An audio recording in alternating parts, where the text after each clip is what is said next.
Hello everyone and welcome to our very first presentation. This is our First Nations Working Group for the United Nations Association of Australia Western Australian Division. I'd firstly like to ask Jack to acknowledge country for us, please.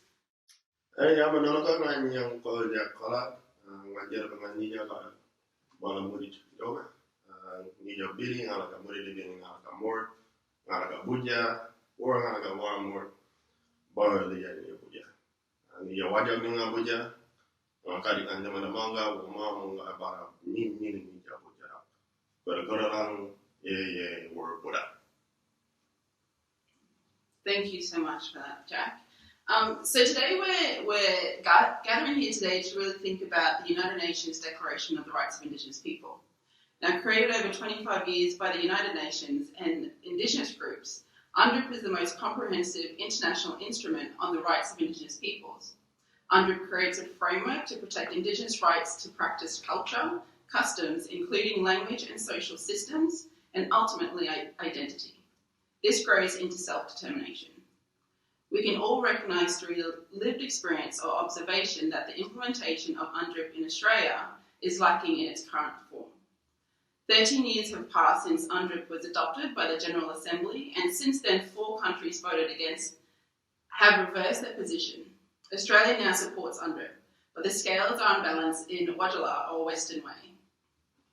Today we'll unpack what this means for communities and how people can better implement UNDRIP to bring about better outcomes for Aboriginal and Torres Strait Islander people right now, short term in shaping the Sustainable Development Goals for 2030 agenda and into the future. So I'd like to now introduce the rest of our panel here today. So Jack, I might start with you because you've already started the yarn, so go ahead. So I'm Jack Collard. I'm proud UNAAWA man with ties to Wadjal country here and then now to Balladong country. So my work within the United Nations has been over the past 2 years. So I went to the United Nations Expert Mechanisms on the Rights of Indigenous Peoples in 2018, where I was really first exposed to United Nations space and in particular the United Nations Global Indigenous Youth Caucus.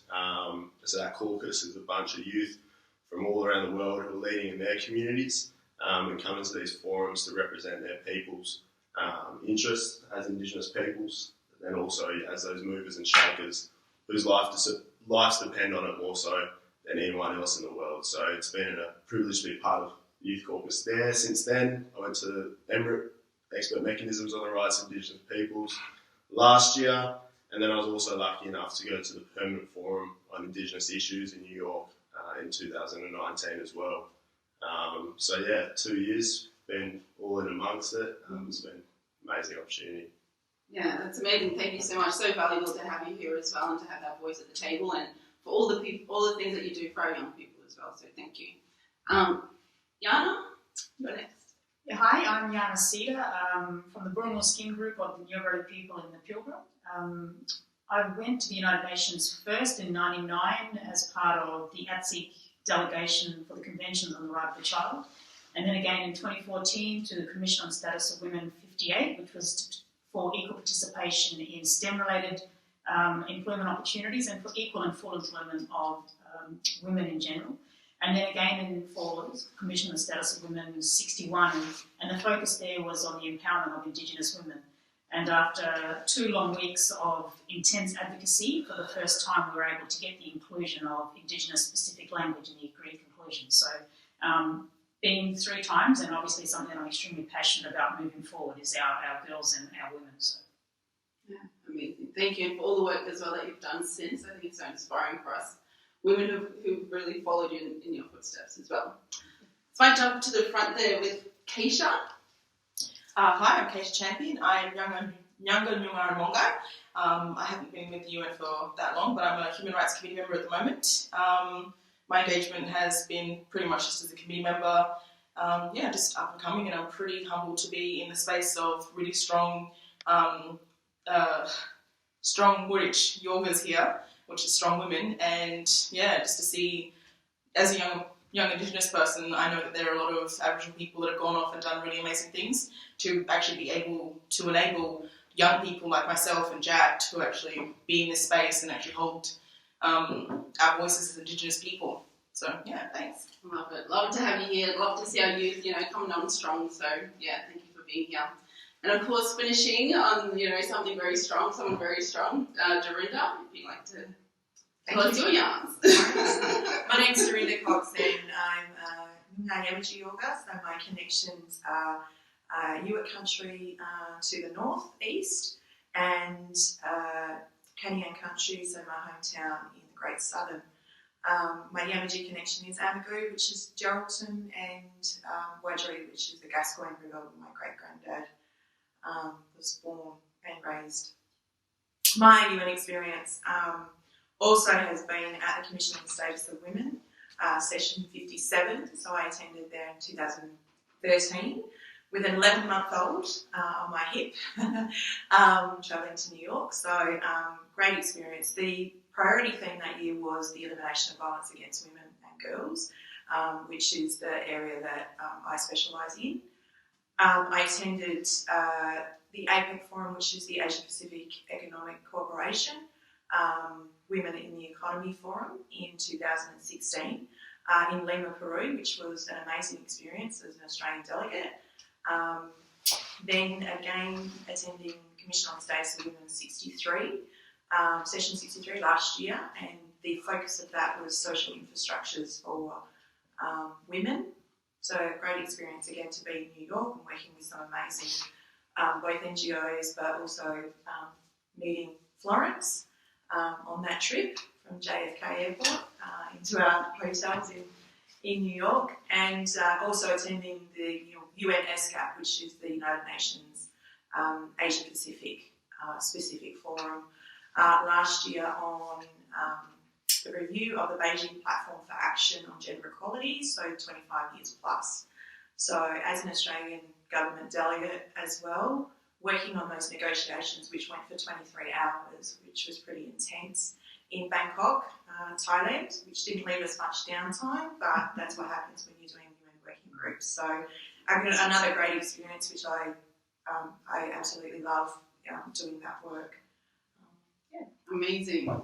Thank you all. And a little bit on myself as well. So again, my UN experience was last year. 2019 was a huge year for me, internationally and learning in this space. So UN CSW 63 in March in New York was there as well, supporting the delegation, and also last year to Thailand, Bangkok, the UN SDG as well. So both amazing experiences, but it's really, I think, brought about a fiery conversation, a really robust conversation, and that's obviously why we're here for today. So let us begin. So the framework today, we're pretty much going to be yarning about a few topics that are close to us as well, but something that we really want to bring some light to and really give people some tools around what they are, firstly, and how we can really make these things practical. So firstly, we really want to talk about what UNDRIP is and really think about one of the key principles there being free, prior, informed consent. So might open it up to the panel to see, what your definition is of that and how you think that could be brought to light a little bit. The first forum that I went to was the Expert Mechanisms on the Rights of Indigenous Peoples in 2018. So that topic was free, prior and informed consent. And so the reason why that was the key theme, because there's lots of different things I can focus on every single year, but this is because the way in which governments interacted, as well as businesses, with Indigenous peoples was that they weaponised the lack of regulation about how they engage with them. So the idea of free, prior and informed consent, that is contrary to dealing with them under duress. And particularly us as Indigenous peoples and the socio-economic exclusion we've been through for decades and decades and decades. And the position that puts us in is an unbalanced sort of power dynamic. So duress is inferred. And so we just need to look at all the other different native title agreements we have at the moment. They're not ideal, but under the duress we're in, we're backed into a corner. And so for me, free, prior and informed consent doesn't mean just the consultations, it means everything building up to it. It means building up the elders' capacity, as the legitimate buddies or bosses of the decision making, building up their capacity to be able to say yes or no, or to understand the complexities of the different options that are on the table. Because if not, they're just going to keep taking advantage of that unbalanced power dynamic we have. Definitely. I think it's important to consider that the free element of that is really around not having or building a process that is reliant on poverty. So, and keeping us in a place of if we're getting paid to be there, we are there to agree on that. And so not having that influence of particularly money, I think for our mob is really, really important. So, we're not doing it and we're not being under that duress because, it's not about the money. It's about whatever the decision-making process is that we need to have. But it plays into that in lots of ways. And the power dynamic that sets up for us is really destructive, I think, at a community level, because it divides us, it divides our people, in what should be a process where we come together. Definitely, and putting it into context as well, don't forget we're talking about WA specifically, so the context of WA. So I know you spoke very strongly about this as well before, Yana. Would you like to share what your thoughts are? Yeah, I guess too many times we've seen decision making as more of a carrot and a stick. I'm going to dangle this bit of money in order for a decision to get made, and that's the wrong motivator. Our mob are about the inclusivity of coming together, really, and sharing and ensuring that everybody is fully informed on a matter before a decision is made, but also speaking to the right people. We have cultural authority within our communities, and they need to be included in this matter, and not just tokenistic choices made by those that are wanting decisions in order to get the outcome that they're wanting. It needs to be fully inclusive and engaged. And you can only, looking at the recent heritage matters within our own state and the impact of what I personally think has not been fully informed consent, has not been sharing of the right information in a manner in which everybody can be fully aware and understanding of that, has led to the destruction of our history in a lot of places. And that's something that we can't actually ever get back in that space. So it's extremely important to not just First Nations people, but as a country as a whole, is to protect what is our history. Definitely. Education, Keisha, this is what we led to before. So we spoke about cultural heritage, we spoke about all of this, but it comes back to education and ownership with our leadership team as well. So what's your thoughts on this? I don't know why, but most of my thoughts are just gone at the moment. I just think that, in regards to informed prior consent, I think that, you can talk about the situation that is going to happen, but the direct effects from that is something that, certain people can kind of work out what's going to happen. So that also needs to be mentioned, like the direct second-hand effects. Yep. And then you can think about the impacts from then on to actually really put that into, informed consent. And I think that education is important. The Australian history isn't something that's really delved into, and a lot of people don't understand to actually make that connection with, where Aboriginal people sit today. Not just in WA, but like all over Australia, we are in situations that directly come from our history, and that's, I don't know how, but I feel like we've got to a point now that because, Australia has done a few things that, the situation now is seen as Aboriginal people are solely responsible for the situation that they're currently in. Whereas it's not looking at it from that historical lens of, well, these are the impacts to those communities and these are the differences. Because, personally I feel like every Indigenous family is on a different healing stage from that colonial history and from the stolen generation. So it's not looking at it from, you've assimilated really well, and people that are still in that current situation of, still feeling that trauma, still living it. Definitely, and I think education really is the key here. It's a tool that everyone can use, and it can be used everywhere. It's just implementing things that are effective and making it not as, scary in the sense that, there are some certain topics that we can't talk about in the community because people just don't understand how to disarm it or how to kind of talk about it in a non-offensive way. So that's definitely something that we need to do better. Then we led really on to self-determination and what that means here for us as well. So if you'd like to share your thoughts on what it means to you and how this relates to UNRIP as well. I love self-determination. I think it's such an amazing thing. I feel like sovereignty is definitely the cornerstone for all of that. But that's the foundational thing that Aboriginal communities need. And sovereignty is not something that you get given. It's something that you exercise, and we have sovereignty. But it's getting to that place of self-determination to actually be able to assert it. And yeah, that's pretty much it. I'm looking for those things. Like there's so many people on like different healing journeys and different communities that have actually been able to do that. Like Jack's ability to speak in Untitled language, that's amazing. The fact that you've managed to keep that culture and, you know, really succeed in the context that you're at, like that's, I've never seen it any other person. So that's such a display of your self-determination in your family to actually keep that culture and then still succeed in a sense, like in the Western society that we all have to participate in. So yeah, that is self-determination, that's culture, that's sovereignty, that's just in a person. So that needs to happen more widely spread. Yeah, and I think that's what the United Nations gives us, is those precedents, those good practices. So that first time I went to the UN, I couldn't have done that at all. But seeing all these youth, like the first time I went to the youth forum, we had a meeting before the big dance, and when they started, they said everyone introduce yourself, and every single person, they introduced themselves in their Indigenous language from every different continent in the world. And to see that, because we all went through the same things, you know, they all banned our languages and banned our culture. They knew how strong we were when we had it.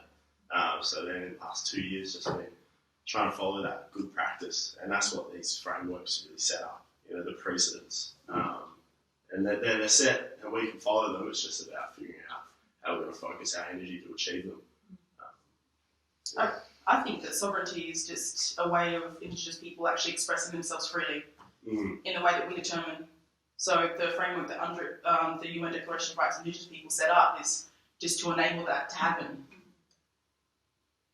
I think it's also taking back that power. So I think in that free, prior, informed consent and exactly what you say, the framework of what the Declaration provides, but it's also there that motivation for us to move forward and to actually reach out and grab that and say, that belongs to me. That belongs to me because that's part of who I am, my identity, my culture, and the way that I want to express that. Because I think if we don't, we sit back and we're a little bit more reserved, complacent, and we're saying government needs to provide this for us. Actually, it's already there. That it's sketched out in the landscape, that we just need to reach out and grab hold of that and say that belongs to us and not feel shame about that. And I think that's the biggest part of self-determination for me, is it's not about how we are activists at January 26th every year because we have to be and we have to talk about our history. And we only get to celebrate culture in the NAIDOC week of every year. And so for me, it's about how do I live every day as an Aboriginal person, as a UNAAWA woman, raising 2 kids, being part of my family, being part of my community, and how do I enact that through self-determination? So it's also not being a passive, I suppose, and complacent person in that. It's also saying, when I went to New York, I self-funded for that. I didn't wait for someone to come and tap me on the shoulder and say, hey, bub, do you want to go along to the UN? It was, no, I want to be there and I'm going to do everything within my power to make sure that I can do that. So that's about self-determination. And you don't owe anyone anything for that. You take on that journey and you say, this is what I need, or this is what I want. And the way the means of being able to do that is asking the question and using the mechanisms that we know about how to navigate those systems. So it is about education, but it's also about following what we know as best practice across the world. I guess we have the confidence. We are the experts in our own culture and histories. We've lived through generational cycles, the historical injustices that have come as a part of colonisation.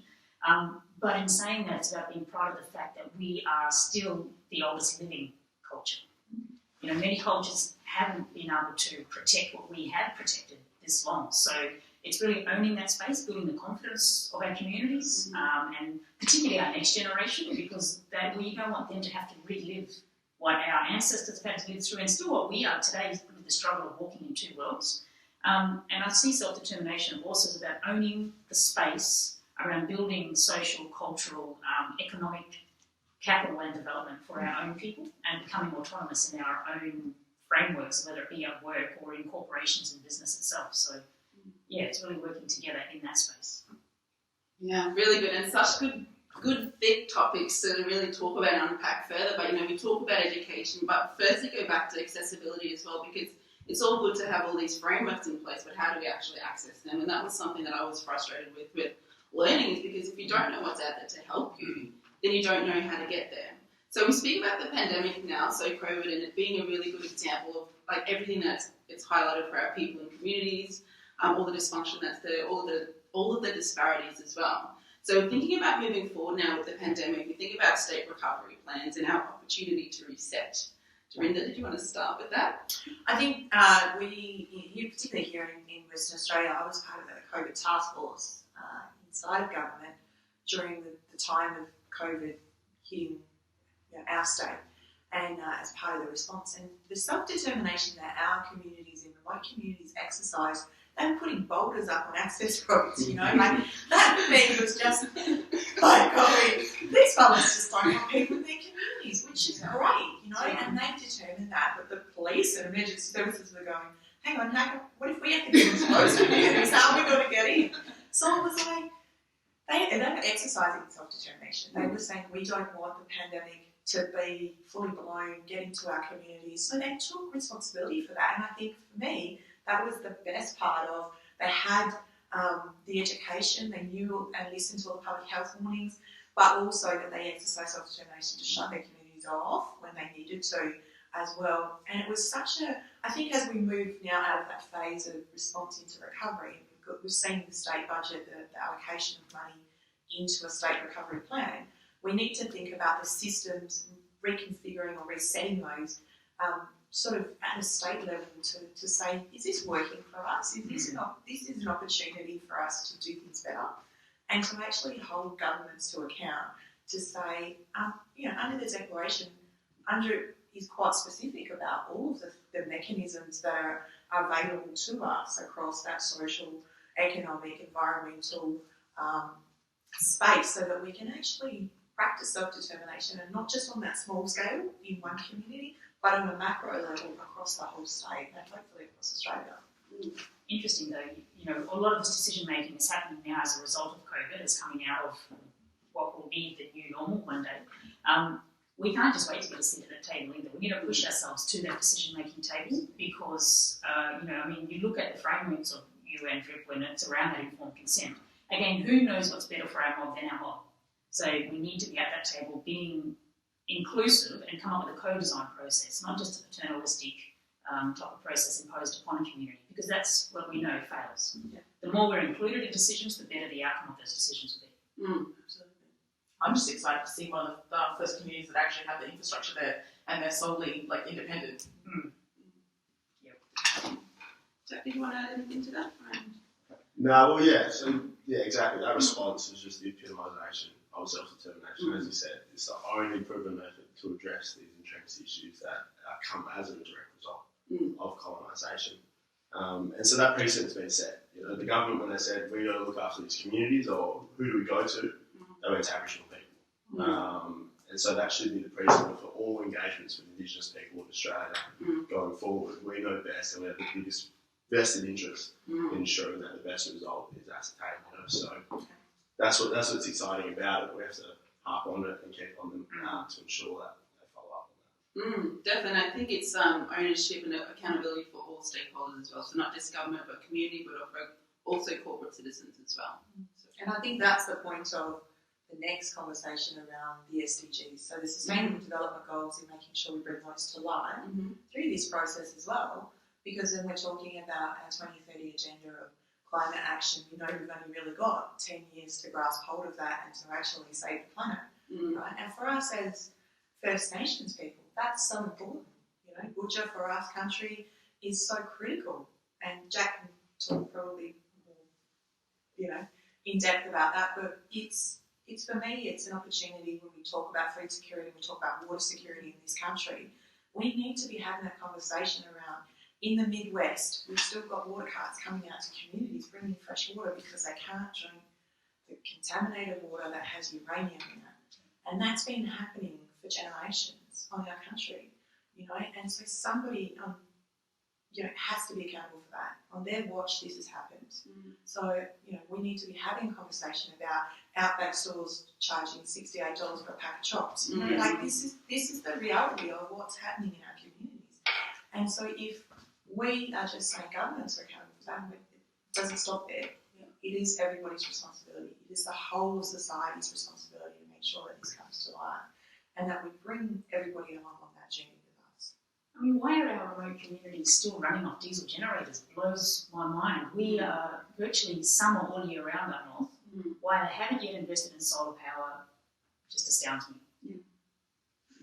And again, it comes back to education and capacity of people to make these decisions as well. So that comes hand in hand with what we spoke about before. So yeah, a lot of things to unpack here, but it's good to kind of be seeing what the groundwork is in front of us moving forward.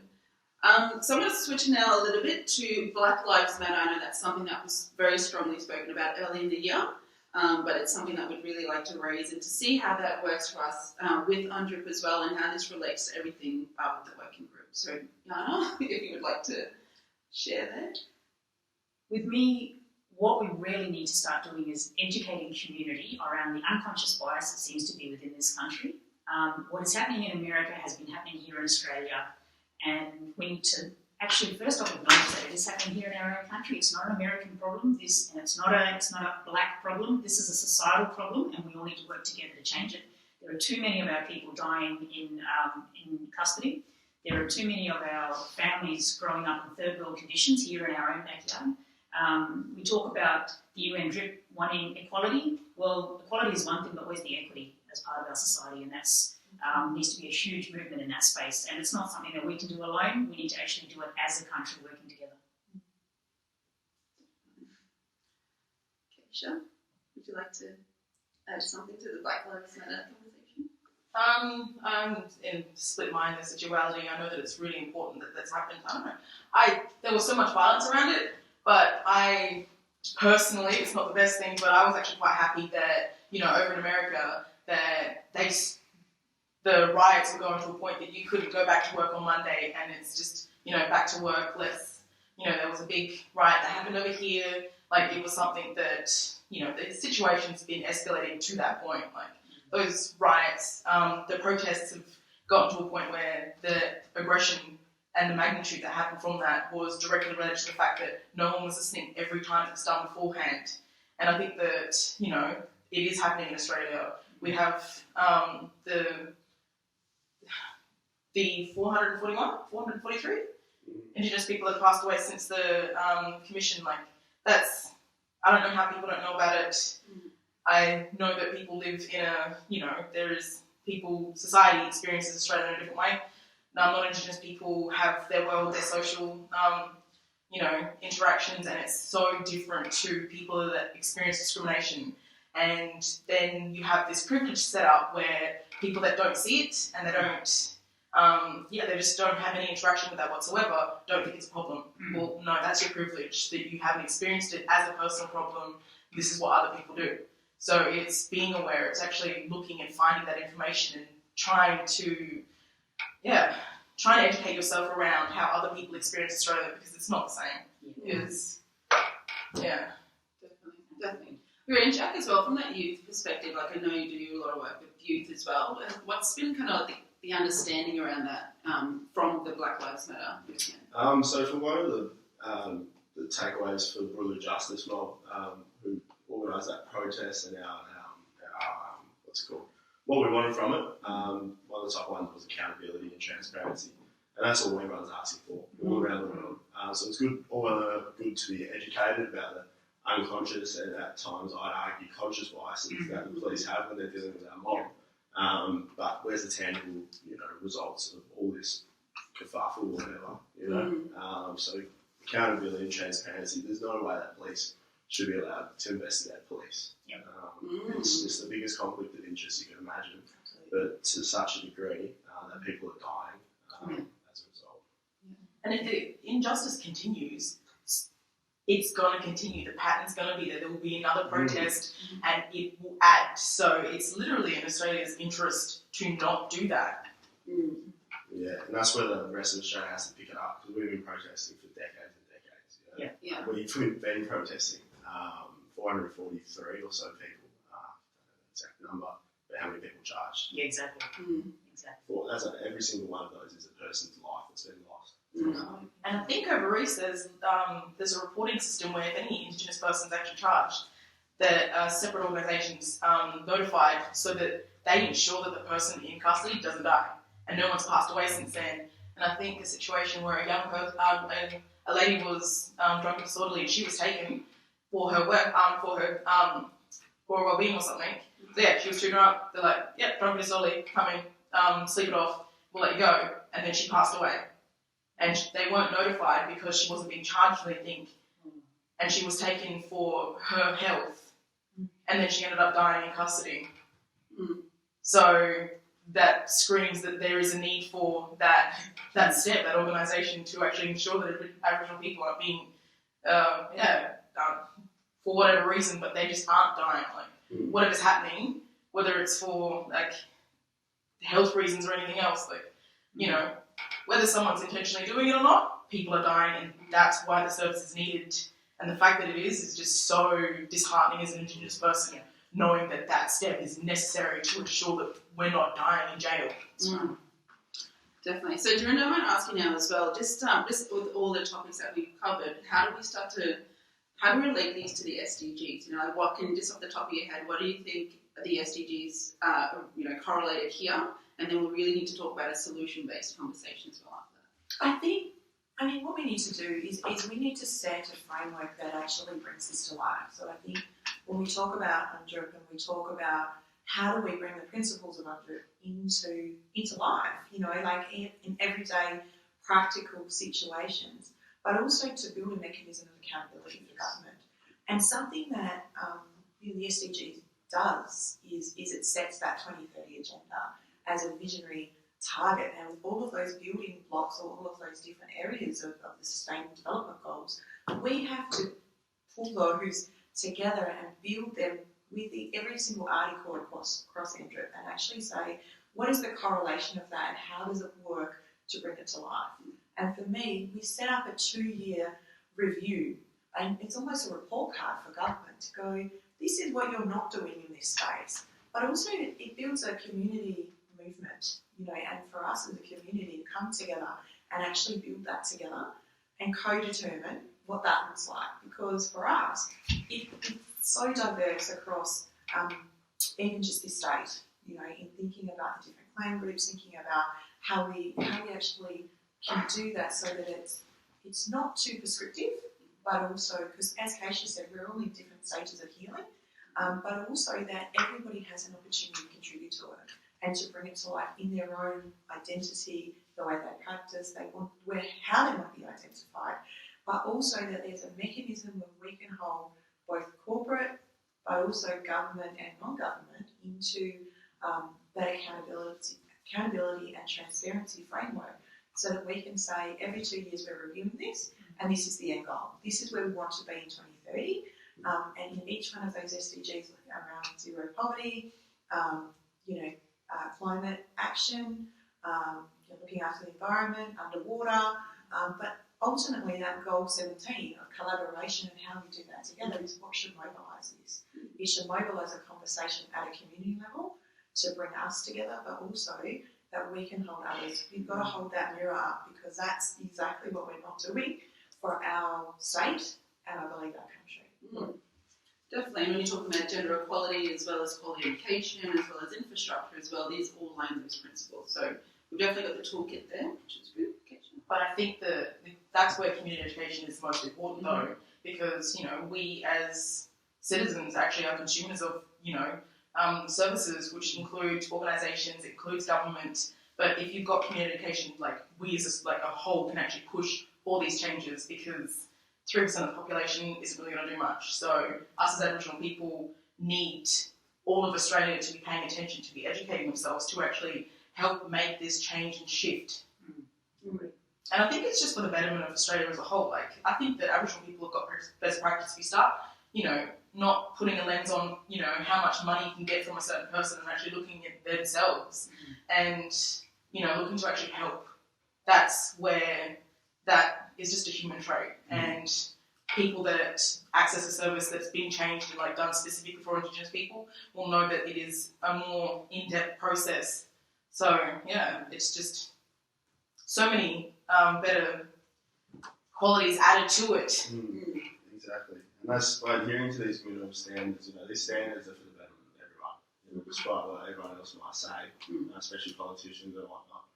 But in the scheme of SDGs, in the context of Perth, talk about Basil Zemblus walking around saying we need to clear out the city. What SDG is that tied to? Zero poverty. What is that tied to in the Declaration? That's on Article 28, which is about redress, ensuring that what happened in the past and the dispossession of everyone of this land, the Waikato Untitled people, and then everybody else, who are visitors here on this country. That's where we tackle zero poverty. That's where we tackle Article 28. And we say, if you uphold that, then you'll see the benefits. And you won't have to kick people out of the city, in terms of what he's saying. We go back to the 1950s of the exclusion area here in central cities, right? So we can't afford to go back to that, because we're moving forward at a really fast rate. I mean, you've got the past government who wanted to actually close communities. Thank goodness they didn't, because imagine how COVID could have then run rampant on a lot of our mob. The reason it didn't spread so much is because they were able to isolate in a community. And again, it's against everything that UN DRIP says about creating self-determined communities and not forcing people off their cultural and spiritually connected country.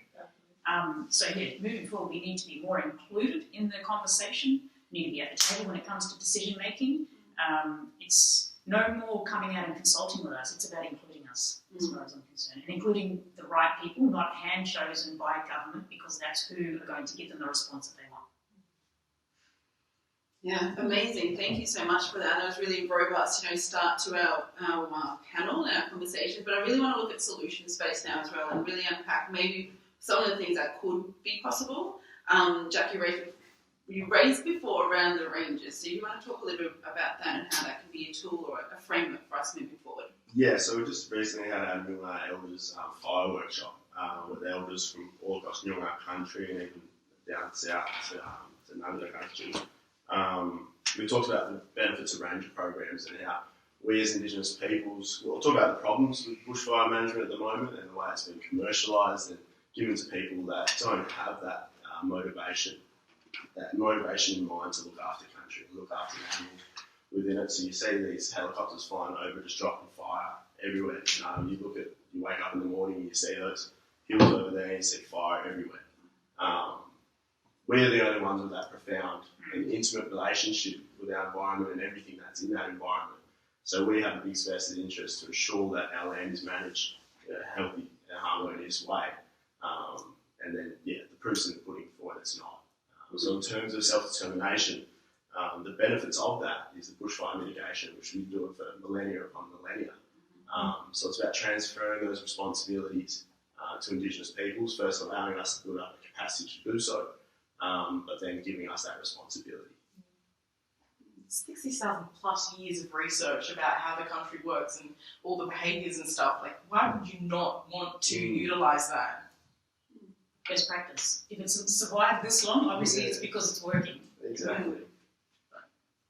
No, for some reason society likes to reinvent the wheel all the time. Or when something does work, push it aside and start a new project, a new program.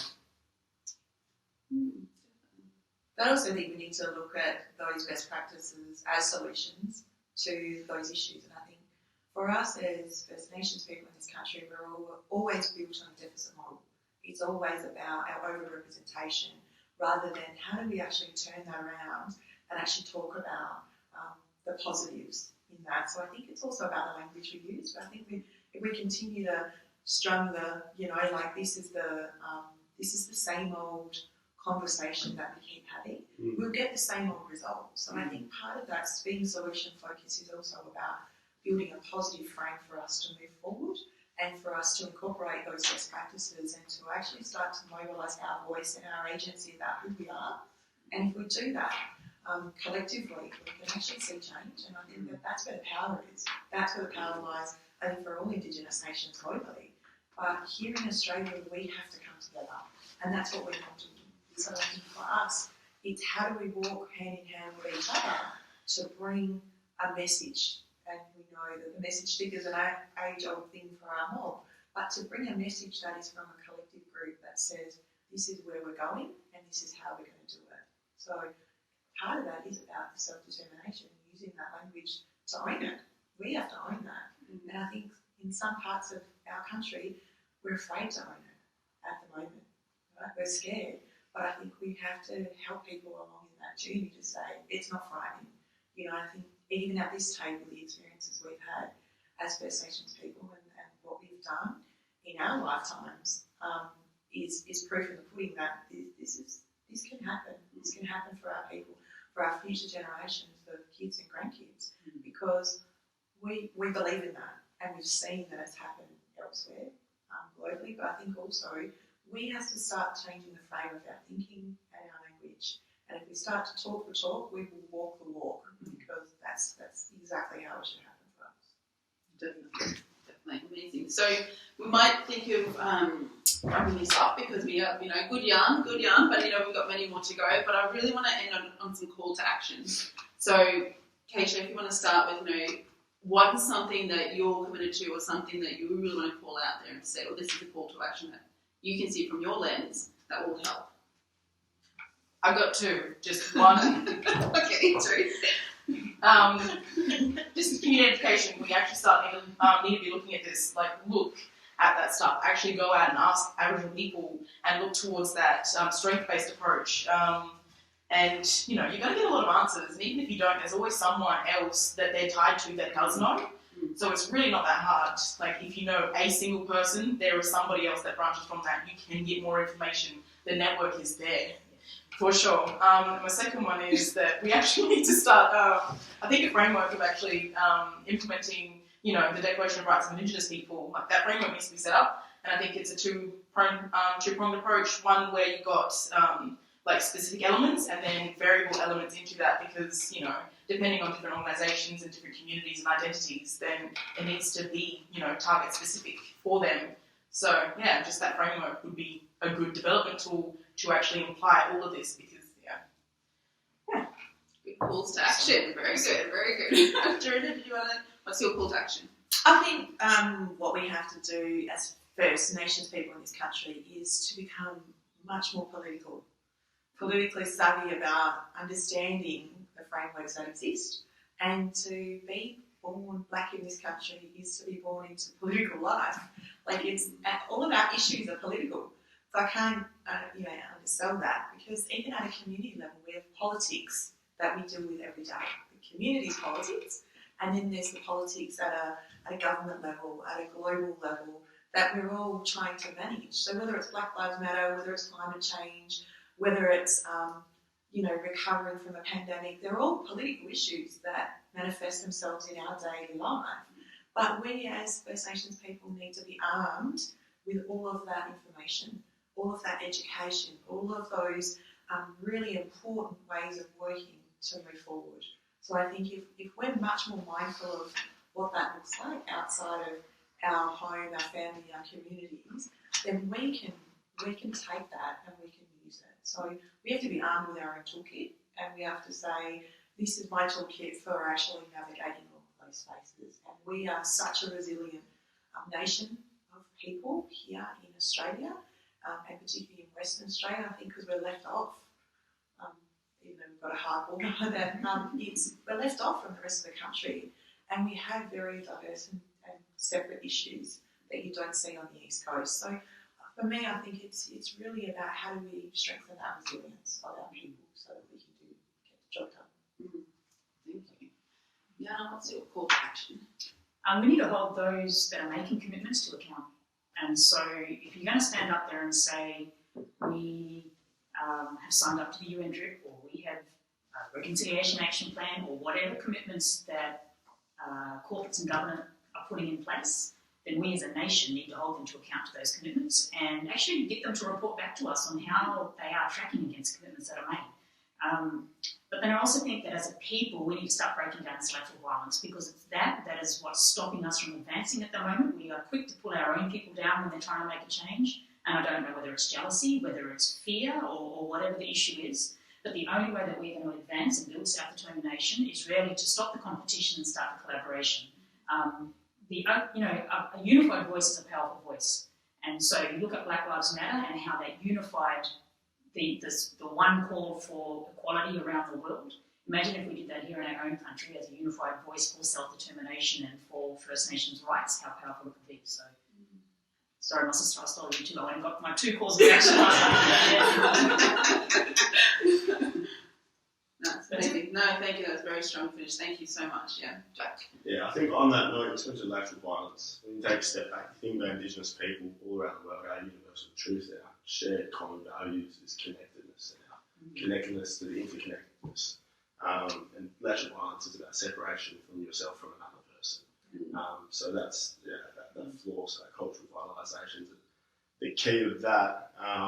But what I want to talk about was that term that you coined, co-determination, and how that can work. So I think a lot of people come to Indigenous people for consultation. They come to consult us for advice.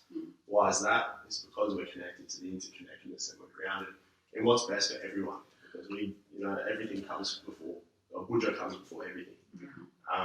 So in turn, it's about shifting that paradigm about how to engage with one another. Is it to consult with us, or is it to give us the resources to do what we know is best? Because we're not doing it out of a greedy, narcissistic point of view. We're doing it because our lives depend on it, and everyone around us' lives depend on it as well. So it's about, to the people watching it, it's about shifting that paradigm about how do you transfer your power, how do you transfer your resources in order to enable us to be self-determined, because there is an opportunity cost, and you have to be willing and humble enough to accept the fact that our lived experiences are unique, and that's what makes us Indigenous people. And it value adds to all of Australia, Yes. and for the future. So just because you're not getting immediate, financial benefit from it, doesn't mean that those effects aren't going to be, what Indigenous people strive for, which is sustainability, which is future. Amazing. Thank you all so much for this very robust conversation this morning.